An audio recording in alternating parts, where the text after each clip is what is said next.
Sobre los hechos, continuamos con esta participación especial en este día. El licenciado Atuey de Camps, presidente del Partido Revolucionario Social Demócrata. Licenciado, ahorita cuando hablamos de la situación interna del PRD, usted como que se salió muy rápido, diciendo que finalmente no le interesaba la presidencia de la organización, ya la había ocupado. No. Espérate. Primero, del tema del PRD, yo no me salgo, porque estoy inmerso desde que tenía 13 años. Pero de la presidencia, Perdón. como que...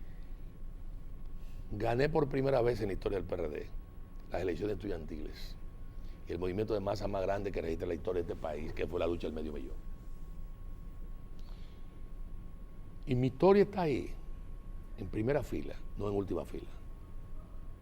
Con todos los riesgos, con toda la cárcel, con todos los golpes que recibí en el combate defendiendo al PRD. Lo que he dicho es que yo fui presidente del PRD, que fui secretario general, y que mis motivaciones no son exactamente el que yo sea presidente, no. Yo no hago nada tratando o presidiendo el PRD, si en definitiva sigue esta pugna de este modo entre Miguel Vargas y Hipólito. Pero no soy yo, no hace nada nadie. Pero usted está como el confesor, porque usted está como el confesor, porque a donde usted va Miguel Vargas y se le confiesa, y al otro día va Hipólito Mejía y lo visita también. No, yo respeto mucho la clerecía y los pastores y demás, mucho. Sí. Estudié filosofía y obviamente estuve obligado a estudiar teología y recibí muy buenos maestros, básicamente jesuitas. En España, el profesor Sencillo, una gran autoridad en materia de psicología aplicada y materia jesuítica. Y aquí, desde el padre Aznar, que ha sido un gran amigo, como también el padre Láutico García, que fue profesor mío durante 2 años. Respeto mucho el tema de la confesión, pero nunca he sido confesor, ni quiero ser confesor. Ellos vinieron a hablar y yo con mucho gusto también fui a hablar. Y estoy abierto a hablar. Y con la experiencia que tengo, les doy mis opiniones, que pueden estar equivocadas, porque no siempre puedo tener la verdad, la posición de la verdad. Pero en definitiva la pongo en juego con el equilibrio. Todo el mundo me conoce como un hombre que ha mantenido una actitud coherente contra la reelección presidencial y sobre ciertos puntos que finalmente no negocio. El país sabe que por el organismo que yo he pasado, lo que he hecho es institucionalizarlo como la Cámara de Diputados y la separación de los poderes, cuando antes era una ficción. Y que además, ahí están la administración de los fondos públicos, que nunca he tocado, ni mucho menos, sino que he respetado. Entonces, como un fundador del PRD, me da muchísima pena lo que está aconteciendo. Y si el ingeniero Miguel Vargas quiere conversar conmigo, y yo quiero conversar siempre con él, como quiero conversar siempre con Hipólito, estoy dispuesto a ir a donde ellos quieran, por supuesto, con el respeto del lugar, para conversar y tratar de buscar fórmulas. ¿Y ahora qué usted les recomienda a ellos, ahora en este momento? Primero, que tengan mucha serenidad. Segundo, que creo que los plazos son importantes, pero que este tema, más que ser un tema jurídico, es un tema político. Y que como tal hay que buscar una salida política. Y las salidas políticas siempre se pueden buscar si hay disponibilidad, si hay actitud de hacer concesiones. ¿Cuáles pueden ser las salidas políticas? Yo no quiero exteriorizarla por un medio público que, en definitiva, al exteriorizarla, en lugar de allanar caminos, crea dificultades. Por eso soy lo suficientemente prudente en ese sentido, en función de hacer planteamientos. Porque ahí en el PRD no quedó títere con cabeza que no asumiera parcialidad. Y yo se lo dije a Ibelicia, a Tirso, se lo dije a todos ellos. A Tony Lafur se lo dije. Ustedes van al matadero. Ahí no hay equilibrio. Y se lo dije a Miguel y se lo dije a Hipólito. Pero cometieron una cantidad, una sarta, como se diría, de errores. Una sarta por aquella época en que uno como buscaba cahuila y demás y lo ensartaba, la cantidad. Aunque venían las manchas después de la ropa, ya te sabes. Una cantidad de errores que realmente no es correcto. Y que han hecho muchísimo daño. Yo creo que la oxigenación que hizo Miguel Vargas, tanto de Hipólito como de Leonel, fue un error. Como enfrenté a Hipólito Mejía con el tema de la reelección presidencial. Los tiempos han cambiado, es verdad. Hoy en día, la dirigencia universitaria es todo asalariada. La dirigencia estudiantil, ya usted sabe, asalariada. Eso nunca se había visto. Entonces ya es otra cosa. Y ahí pueden haber muy buenos muchachos. Y el muchacho que no sé, que rechaza eso, pues el otro lo arrastra. Cuando yo fui presidente de la Federación de Estudiantes, nunca hubo salario.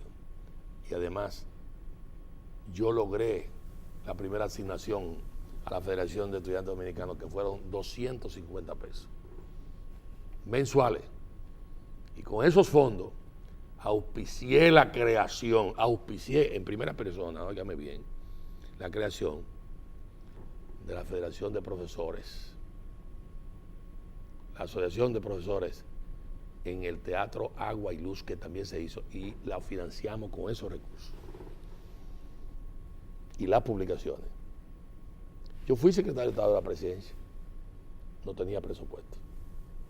Luego Danilo llegó y le puso presupuesto. No critico a Danilo, pero además tampoco me condeno en función de que no tenía presupuesto. Sencillamente.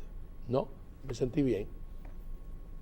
A mí me ofreció Salvador Blanco ser canciller y le dije que no aceptaba. Algunos creían que yo andaba detrás de eso. Hasta Hipólito cree que a mí me gusta el cargo de canciller. Respeto a los cancilleres, a mí no me gusta el cargo de canciller.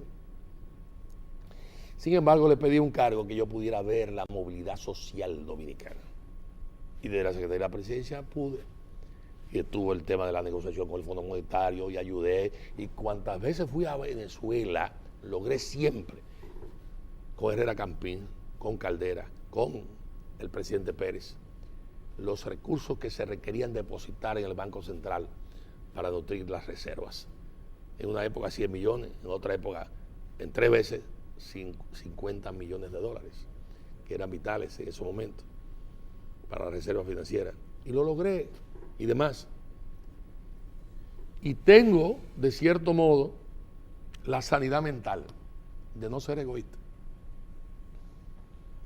Los otros días me permití llamar a un funcionario del gobierno a quien estimo y decirle que la respuesta, en mi criterio, al tema haitiano, la medida haitiana, con la corrupción que hay detrás en Haití, en donde en este país no estoy diciendo que no la haya, la respuesta debe ser alternativas de colocación de productos.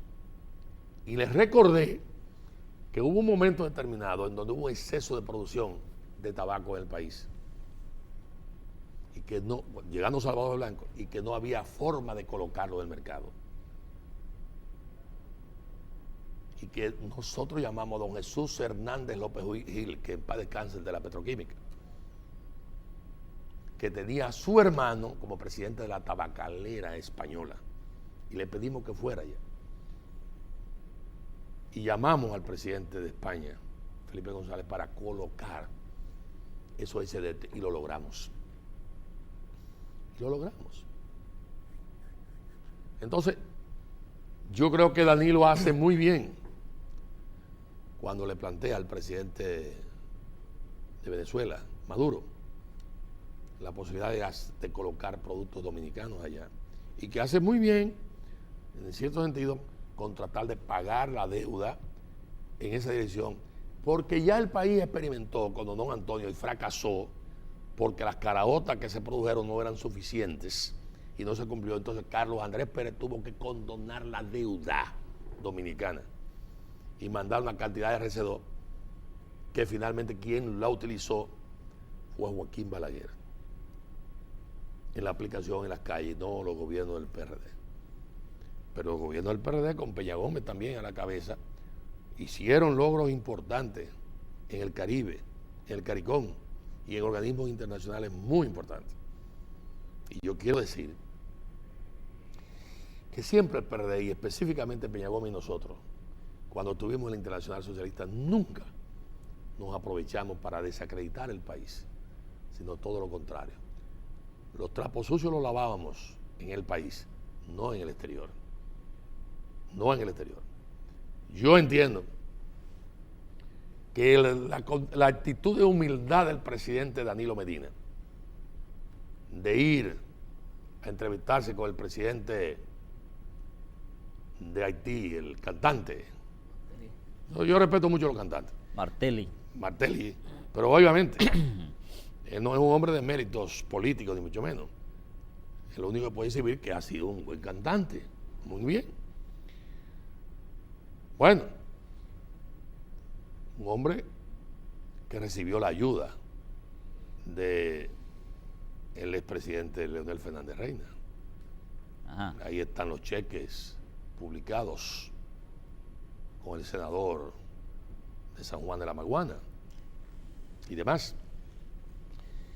Que la actitud de Danilo Medina de hasta sembrar un árbol y la respuesta 2 o 3 días después de Haití, que es soberana, que la puede y es su derecho a hacerla. El problema es la forma. Es verdad que yo tengo que criticar también la autoridad dominicana porque ha sido también una informaciones una tras otras de epidemia, de qué sé yo, qué cosa, etcétera, y un desorden también en esa dirección. Y que tuvo Naciones Unidas que dar unas declaraciones para faranar ese tema, porque aquí no fue suficiente esa acción. Entonces, yo creo que esa actitud de Danilo Medina en gran parte merece felicitación. Y la actitud que ha mantenido posteriormente y el hecho de que no se ha dejado arrastrar hacia posiciones extremas de confrontación, porque de un modo u otro son vecinos y son vecinos necesarios y es un mercado necesario. Y si el señor Martelly quiere que el mercado binacional sea solamente un día a la semana para poderle impuestos, ahí hay un mercado con una frontera larguísima, que no se puede hacer lo que están haciendo los Estados Unidos de una muralla extraordinaria, una bendita o maldita pared, como diría Daniel Santos, la canción, para dividir el pueblo mexicano del pueblo norteamericano. Entonces, no podemos hacerla en el caso haitiano. Ahora, lo que yo no me explico, ¿por qué todos nuestros gobernantes se ponen a plantear cuando son candidatos una cosa que luego no la ejecutan? Un día yo llego donde Joaquín Balaguer y Balaguer me dice, y da un golpe en la mesa y dice, vístase de gloria. Y yo me quedo, ¿cómo que me vista de gloria? Asuma usted la posición. Digo, ¿cuál es la posición que usted quiere que yo asuma, doctor Balaguer? Plantee que el haitiano que se quiera movilizar hacia Santo Domingo requiera de una autorización en cada una de las provincias que va de pasar. Yo me arranco la cabeza. Digo, ajá, y sígame diciendo, doctor Balaguer. Y cuando Balaguer termina su exposición, él quiere que yo asuma algo que él nunca asumió cuando fue presidente. Claro, Balaguer fue el que defendió aquel asunto en Naciones Unidas, que ustedes recuerdan, cuando Trujillo, que fue la tala, el chapeo humana que se hizo. Bueno, digo, pero doctor Balaguer, yo estoy entrando aquí a su casa y observo en su gobierno que están haciendo una alcantarilla muy importante o algo, un drenaje muy importante frente a su casa y que hay una gran zanja. La Máximo Gómez La baja. Máximo Gómez. Sí. Y yo, sí, un drenaje, que cosa. Digo, pero el que lo están haciendo no son dominicanos, son haitianos, doctor Balaguer. Digo, doctor Balaguer, usted fue el que escribió el libro La Isla al Revés. Y usted conoce el tema por Jean Prismar y más que eso, por toda su experiencia haitiana, más que yo y demás. ¿Por qué usted, doctor Balaguer, no auspicia almacenes en Jimaní, en Elías Piña, en Pedernales, en Dajabón, para evitar ese tráfico necesario o innecesario? Y de ese modo ganan los comerciantes dominicanos y ganan los comerciantes haitianos y demás. Y entonces lo puse a reflexionar sobre ese tema. Pero vea usted el planteamiento. Entonces, yo entiendo que de cierto modo, usted recuerda lo que le hizo después Balaguer a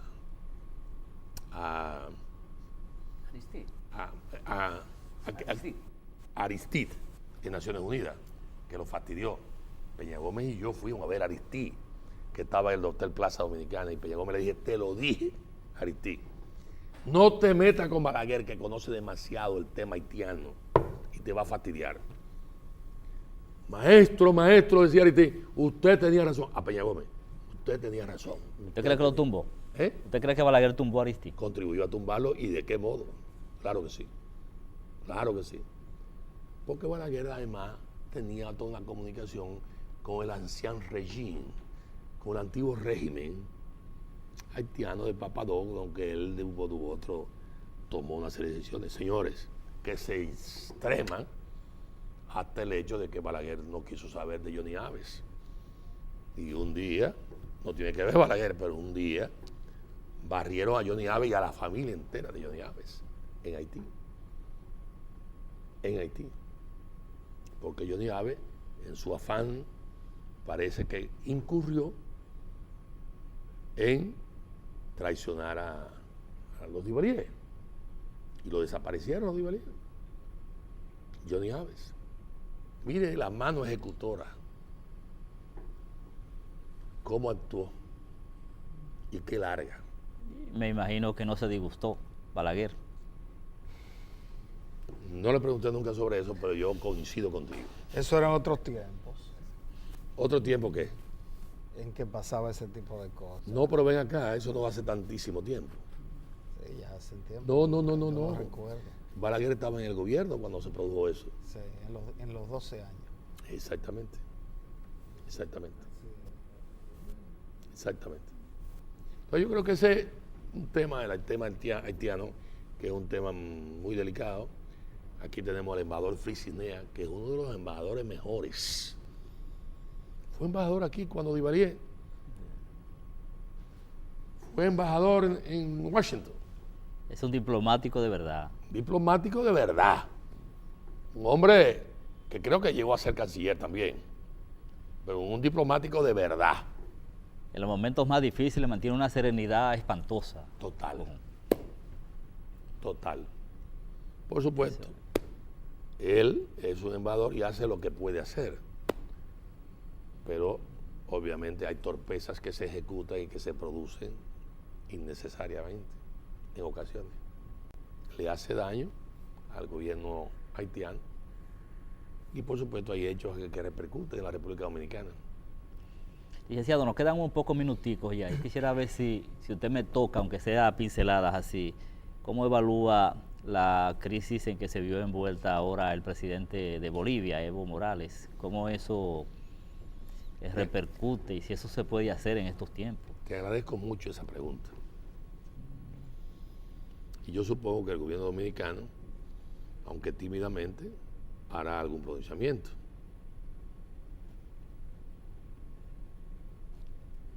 No hay de razón para que Europa se preste a esa barbaridad.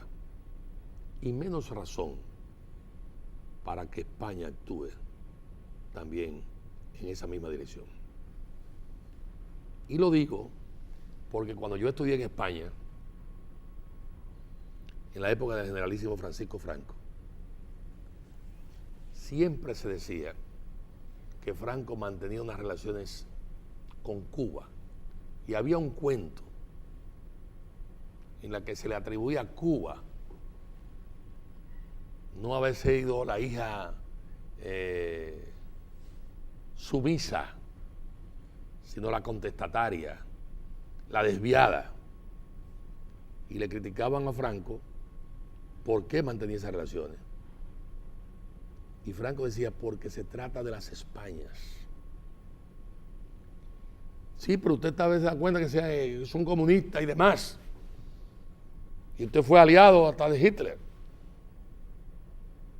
No me sumé a la guerra, decía, aunque se sirvió en el caso de Guernica y otros casos más, ¿no? Dice, pero porque está desviada o lo que sea, es que se requiere mayor atención. Y mantuvo esa actitud. Ahora el gobierno del PP ha mantenido una actitud vergonzosa. Yo no lo voy a reclamar a Austria ni a Italia, pero lo que es Francia y lo que es España y hasta Portugal no debieron haberse prestado a eso. Francia, la Francia de Gaulle, la grandeza del exilado francés, la acogida siempre de todos los líderes africanos, asiáticos, etcétera. Las negociaciones de Vietnam con Madame Thibault ahí, mientras se combatía en el Vietnam. Y todas las cosas estas. Es una verdadera barbaridad. Entonces, con el concurso de estos países, se hacían prisioneros en el Golfo, fuera del Golfo, se pasaban por Europa, se secuestraban y se llevaban a Guantánamo. Y la inmunidad que protege a un presidente de la República, llámese como se llame, y en este caso, un presidente donde el estaño boliviano enriqueció a franceses y a familias y demás, merece consideración, merece respeto. Y la humillación que pretendió hacerle el gobierno o los gobiernos que se prestaron a esa barbaridad, hasta de tomarse un café y chequear si el señor Snowden estaba ahí, es una verdadera vergüenza, una verdadera barbaridad. Yo estaba viendo la televisión española, como los propios españoles se han estado pronunciando en contra de su gobierno por esa actitud. Y los propios franceses, ante un gobierno que, dicho sea de paso, es socialdemócrata de nombre y que jamás debió haber caído en ese tipo de inconducta, por los riesgos de vida y por el hecho de que es una indignidad haber hecho eso. Y vi también lo de Portugal y me dio pena ver al presidente español decir, como si hubiese sido la gran concesión que le permitió aterrizar para repostar combustible en las Canarias, al presidente Evo Morales. Y vi cómo Evo Morales fue recibido en su país, en el Alto, país que yo conozco. Y en el Alto, cómo estaba todos esos indígenas recibiéndolo. Y yo creo que esa torpeza se vuelca totalmente en contra de quienes se hicieron esa acción. Y que además retrotrae en el tiempo. Dígame usted qué calidad moral tiene el rey de España ahora. Y la autoridad española para estar hablando de las Españas y para estar hablando de la cumbre aquella iberoamericana y demás, cuando se prestan estas vagabunderías. Es una verdadera vergüenza. Que yo estoy seguro que el pueblo español, que el pueblo francés, que el pueblo austríaco, que el pueblo portugués no está de acuerdo. Es una verdadera barbaridad. Y además, estoy convencido que los organismos internacionales no le queda otro remedio que no sea condenar esa acción. Y saludo al presidente Evo Morales que sin estridencia se ha estado manejando. Y a los que en definitiva han atacado las declaraciones de Maduro, yo podría decirle, le han dado la gran oportunidad al presidente de Venezuela, independientemente de los cuestionamientos que le han hecho al presidente de Venezuela. No, yo creo que le han dado la gran oportunidad para que el presidente de Venezuela ahora diga con gusto y con razón una serie de cosas de estos países que han actuado con una actitud, obviamente, de sometimiento innecesario. Muchísimas gracias, licenciado Atuey de Camps, presidente del Partido Revolucionario Socialdemócrata, por acompañarnos en este programa especial que hemos hecho hoy de Sobre los Hechos. Hasta nuestra próxima emisión.